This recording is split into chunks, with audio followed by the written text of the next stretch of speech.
Savez-vous qu'il est possible d'investir dans les forêts? Et oui, il est possible d'investir dans beaucoup de choses dans ce monde et les forêts en font partie. Est-ce que vous saviez d'ailleurs que l'investissement dans les forêts a beaucoup prouvé sa résilience face aux différentes crises? Intéressant, non? Et si je vous dis également qu'il est possible d'obtenir des revenus passifs, comme par exemple lors de la coupe de bois ou les différents droits de chasse? Encore plus intéressant, non? Eh bien, si je vous disais également qu'il va y avoir une certaine valorisation de vos parts qui peuvent s'y appliquer et même certains avantages fiscaux. Là, je sens que j'ai attiré votre curiosité. Eh bien oui, les forêts peuvent être intéressants pour se diversifier au niveau de notre portefeuille, mais attention, qui dit avantage dit forcément inconvénient. Et oui, vous l'entendez depuis plusieurs années maintenant, il y a des changements climatiques qui s'y appliquent, il y a également beaucoup de feux de forêt l'été, alors, est-ce que c'est si intéressant que cela d'investir dans les forêts? Eh bien, je vous propose ce guide complet dans cette vidéo.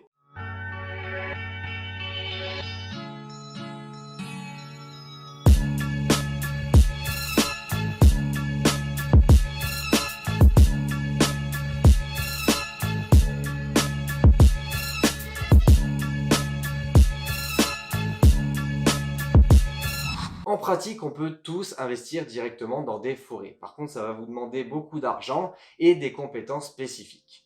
C'est pourquoi il y a eu la création des groupements forestiers. Il en existe de deux types, les groupements fonciers forestiers, les fameuses GFF, et les groupements forestiers d'investissement, les fameuses GFI. On verra les différences par la suite.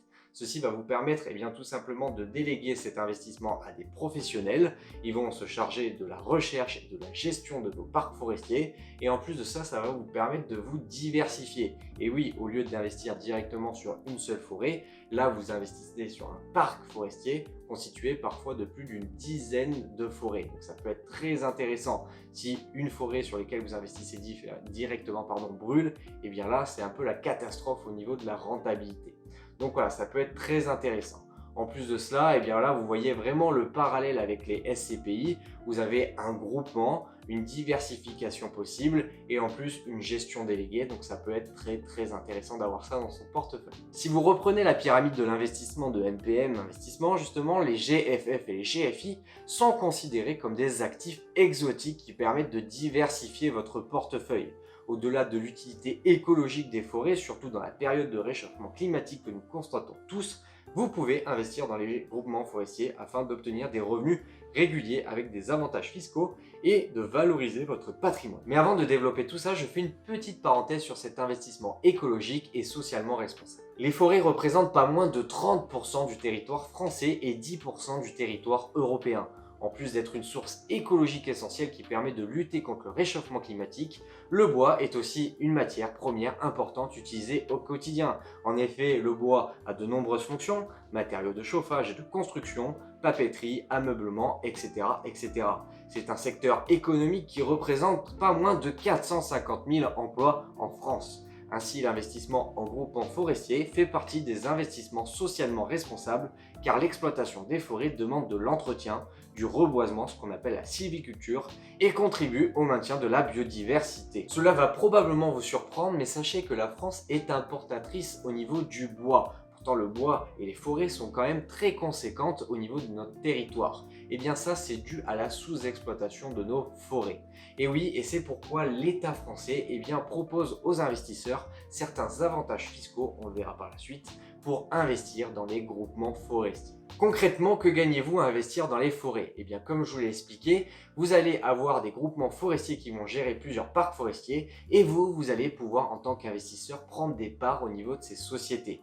Et au prorata de vos parts, vous allez pouvoir percevoir des revenus. Ces revenus, d'où proviennent-ils? Eh bien, comme je l'ai dit en introduction, de la vente de coupes de bois, mais également des différents droits de chasse. Au niveau justement de la coupe de bois, sachez que la plantation et la récolte de bois font partie d'un cycle tout naturel d'entretien des forêts. Et on va pouvoir récolter jusqu'à 60% justement de cette plantation, tout simplement pour laisser les 40% restants s'étendre et avoir une forêt qui s'étend dans le temps et qui ne s'épuise pas. Et ça peut être très intéressant. Au niveau des rendements maintenant, sachez que historiquement, on peut viser entre 1 à 2% de rendement net par an. C'est peut-être faible sur le papier, J'espère que vous avez le parallèle, mais en tout cas, ça peut être très stable dans le temps comme on va pouvoir le voir par la suite de la vidéo. Notez bien que la rentabilité n'est pas uniquement sur les revenus que vous allez percevoir, mais également sur la valorisation des différents parts que vous possédez. On peut très facilement faire le parallèle avec l'immobilier. Vous avez d'une part la perception des revenus, il y a les différents loyers de vos biens, mais vous avez également l'augmentation, la plus-value hypothétique que vous pouvez faire sur vos différents biens immobiliers en fonction des prix du marché. En 10 ans, le prix de l'hectare de forêt a progressé de 40% en France. Une augmentation encore plus marquée ces dernières années puisqu'entre 2019 et 2022, la valorisation est de plus 11%. Merci le Covid. Vous le constatez, la valeur des forêts a tendance à progresser par effet cumulé de deux choses. D'une part, la densification des forêts car le bois est coupé à un rythme plus lent que la pousse des arbres, mais également l'évolution du prix de l'hectare en fonction de l'offre et de la demande. Enfin, la forêt est un actif tangible qui offre une bonne protection en cas d'inflation, ce qui, vous en conviendrez, est plutôt d'actualité en ce moment. Sachez également que selon la SAFER, le prix moyen d'une forêt en 2023 est de l'ordre de 4 500 € par hectare. Alors c'est le prix moyen puisque par exemple vous avez des plus bas et des plus hauts. Par exemple, une belle forêt de chênes peut se vendre jusqu'à 13 000 € par hectare, ce qui est plutôt plus intéressant. Ce qui est plus intéressant encore en tant qu'investisseur, c'est que cet investissement est totalement décorrélé des marchés boursiers et également des marchés de l'immobilier. Donc ça peut être super sympa de se diversifier à ce niveau-là et de voir que quand les actions et l'immobilier chutent, ce qui est via la pyramide de l'investissement que je vous ai montré tout à l'heure, peut-être notre plus gros investissement, c'est toujours sympa de voir qu'il y a un autre type d'investissement qui contrebalance un petit peu cette perte et qui justement fait des performances. En effet, on peut citer l'exemple de 2018 où la coupe de bois a augmenté et donc la vente de bois, le prix du bois a augmenté de 9% et le prix également moyen de l'hectare a augmenté de 3% alors qu'au même moment, les marchés boursiers subissaient une perte de 10%. Le marché forestier est peu volatile, c'est-à-dire que l'amplitude des variations de prix est faible. Et même au cours de crash boursier, vous pouvez constater que le prix des forêts varie peu, ce qui lui vaut le qualificatif de valeur refuge. Globalement, vous constatez une augmentation constante du prix de l'hectare des forêts, malgré une tempête mémorable en 1999, l'éclatement de la bulle Internet en 2001 et la fameuse crise des subprimes en 2008. Ceci dit, le prix de l'hectare peut également baisser. Vous le savez, les résultats passés ne préjugent pas des résultats futurs, alors faites très attention lorsque vous mettez votre argent dans ce type d'investissement. En plus de ces revenus procurés, je vous l'ai dit, vous avez un autre atout majeur, la défiscalisation possible. Et cette fiscalité va être impactée à 3 niveaux. Premièrement, vous allez avoir une réduction d'impôt à hauteur de 25% de votre investissement. Vous pouvez d'ailleurs réitérer l'opération tous les ans. Deuxièmement, vous allez avoir une exonération justement au niveau de l'imposition sur la fortune immobilière. En effet, les parts de groupements forestiers n'entrent pas en compte dans cette IFI, contrairement à vos différents biens immobiliers.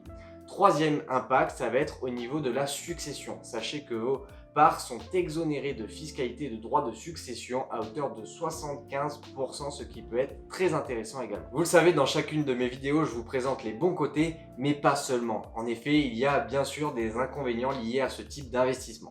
Il y en a de deux types majeurs. La première et la plus conséquente, c'est au niveau de la liquidité de cet investissement. En effet, il y a peu de gens qui connaissent ce type d'investissement et s'il y a peu de gens, c'est-à-dire qu'il y a peu d'offres et de demandes. Donc tout simplement, lorsque vous êtes exposé à ce type d'investissement, il peut être assez difficile de revendre vos parts. Il faut que vous ayez un acheteur en face. Donc gardez-le à l'esprit. Autre inconvénient majeur, on en a parlé plusieurs fois, ça va être les différentes sinistres qui peuvent s'y appliquer. Les tempêtes, les feux de forêt peuvent venir impacter. Par contre, je nuance mes propos, car comme je vous ai fait le parallèle avec les SCPI, au niveau de ces groupements forestiers, vous avez une diversification. Vous n'avez pas une seule forêt, vous avez un groupement forestier et ces forêts ne sont pas en un seul et même endroit. Ça peut être dans différentes régions, voire même dans différents pays. Donc là, ça peut être très intéressant de se diversifier à ce niveau-là. Faites bien vos recherches. En plus de cela, sachez que au niveau des groupements forestiers, vous avez à chaque fois plus ou moins des assurances qui permettent de couvrir ces différents sinistres. Donc voilà, vous êtes quand même assez protégé au niveau de cet investissement. Autre part également, même s'il y a des atouts et des inconvénients, vous le savez, là on est sur un produit qui va demander plus de l'investissement sur du long terme. Essayez de prévoir 10 à 20 ans d'investissement pour pallier à ces deux inconvénients majeurs. Passons maintenant au niveau de la gestion. Alors je vous l'ai dit, si vous passez en direct, ça peut être très compliqué, il faut avoir des compétences requises. Mais là, comme les SCPI, et même si vous avez un petit peu d'investissement en Girardin, vous avez ce parallèle qui peut être fait au niveau des groupements forestiers, puisque là, vous déléguez la recherche et la gestion à des professionnels, et au niveau de la fiscalité, c'est pareil. Annuellement, vous allez recevoir un rapport qui va vous permettre de définir ce que vous avez à déclarer à vos impôts, et ça, c'est très intéressant. Vous pouvez poser le cerveau au niveau de cet investissement. Bon, ok, je sens que vous êtes bien motivé à investir dans les forêts, mais sachez que si vous investissez directement, ça peut vous coûter plusieurs dizaines, centaines de milliers d'euros, voire même millions d'euros. Donc, ça peut peut-être vous freiner. Alors, je vous propose de passer maintenant sur les groupements forestiers qui ont un ticket d'entrée bien plus accessible à hauteur de 1000 euros. Je vous l'ai dit en introduction, il y a deux types de groupements forestiers, les GFI et les GFF. Je vous propose de voir la différence tout de suite. Sachez que la GFI ne présente que des avantages face à la GFF. Les GFI sont plus liquides que les GFF. Bien entendu, vous préférez un marché liquide afin d'acheter ou de vendre facilement. Les GFI sont agréés par l'AMF depuis 2019 alors que les GFF sont créés en 1954 pour favoriser le reboisement national, l'amélioration et la conservation des massifs forestiers. Donc il s'agit du groupement général qui reste le plus souvent intrafamilial. La taille des GFF limite la diversification et réduit la liquidité des parts. Les GFI sont moins restreints en termes de nombre d'investisseurs et montant d'investissement. Également, la responsabilité des investisseurs en GFI est limitée aux apports alors qu'en GFF, la responsabilité des associés porte au-delà de leurs apports. Enfin, la diversification géographique en GFI est plus importante qu'en GFF, ce qui permet de diluer le risque de votre investissement. Bon, vous avez pesé le pour et le contre, vous avez décidé de prendre des parts au niveau de ces groupements forestiers et vous en êtes titulaire. Eh bien, félicitations, maintenant il faut passer à la caisse. Et oui, parlons fiscalité. Il y a deux types de revenus et donc il y a deux types d'imposition. Parlons de la coupe de bois. C'est soumis au forfait cadastral dans la catégorie des revenus agricoles. Il s'agit d'un régime spécial de taxation pour un montant faible qui dépend des départements et des taxes foncières. Même si vous possédez une forte tranche marginale d'imposition, comptez entre 30% et plus par exemple, votre imposition sera de l'ordre de 4%. Autre revenu, le type de chasse. Là, c'est soumis au régime classique des revenus fonciers, soit le régime microfoncier qui permet un abattement forfaitaire de 30%, soit au régime réel en abattant les charges réelles. Ainsi, le bénéfice foncier calculé après abattement est soumis au barème progressif de l'impôt sur le revenu. Pas d'inquiétude, comme je vous l'ai dit, vous passez par un groupement forestier, c'est-à-dire des professionnels, et donc ils vont vous communiquer annuellement ce que vous avez à déclarer justement aux impôts. Donc pas de stress à ce niveau-là.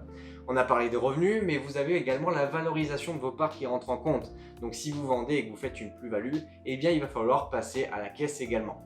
Bref, dans ce cadre-là, ça va être le régime classique de l'immobilier qui va venir et être pris en compte. Alors, il y a quelques notions à savoir, comme par exemple l'abattement de 10 euros par hectare et par année de détention selon votre quote-part au niveau de votre investissement dans les groupements forestiers. Et puis par la suite, il y a le régime classique d'imposition, l'imposition sur le revenu à hauteur de 19% et l'imposition également avec les prélèvements sociaux à hauteur de 17,20%. Mais sachez également qu'il y a un abattement dans le temps. Je vous mets le tableau et je vous laisse mettre pause si vous souhaitez en savoir un petit peu plus sur ce niveau de détail. On en a parlé dans cette vidéo, l'avantage majeur réside aussi dans la réduction d'impôts. Petit tips MPM d'ailleurs, sachez que en 2023, via la loi Finance 2023, cette réduction est passée de 18 à 25% sur votre investissement. Donc 2023 peut être une bonne année pour investir. Par contre, qui dit avantage fiscal, qui dit réduction d'impôts, dit obligatoirement plafond. Donc faites très attention de ne pas investir plus que nécessaire. Je vous laisse mettre pause justement selon le cas dans lequel vous êtes. Focus MPM d'ailleurs, depuis 2021, une directive européenne impose une contrainte de taille pour conserver cet avantage fiscal de la réduction d'impôt sur le revenu.